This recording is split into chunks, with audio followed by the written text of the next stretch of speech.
আজকের দর্পণ আমরা যাদের বলি, সাংবাদিক ভাইয়েরা ইফতার মাহফিলের আয়োজন করেছেন। প্রথমেই এই উপজেলা প্রেস ক্লাবে যারা আছেন, নেতৃবৃন্দ আছেন, সকলের সম্পৃক্ত কামনা করি। সেই সাথে এই সমাজে যত ধরনের সমস্যাগুলো আছে, প্রথম ফেস করেন আমাদের সাংবাদিক ভাইয়েরা। তাদের সুন্দর রিপোর্টের মাধ্যমে, সত্য প্রচারের মাধ্যমে অনেক সময় আমরাও কিন্তু নিজেকে সংশোধন করার চেষ্টায় থাকি।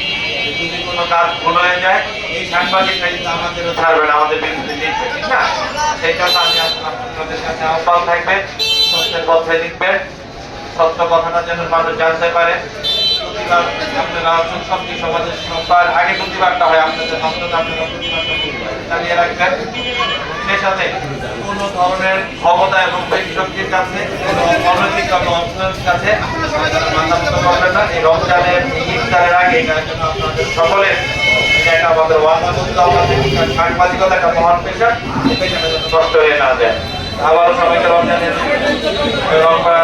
ধন্যবাদ জানাচ্ছি, ঈদের শুভেচ্ছা জানিয়ে আমরা খোদা হাফেজ, বাংলাদেশ জিন্দাবাদ।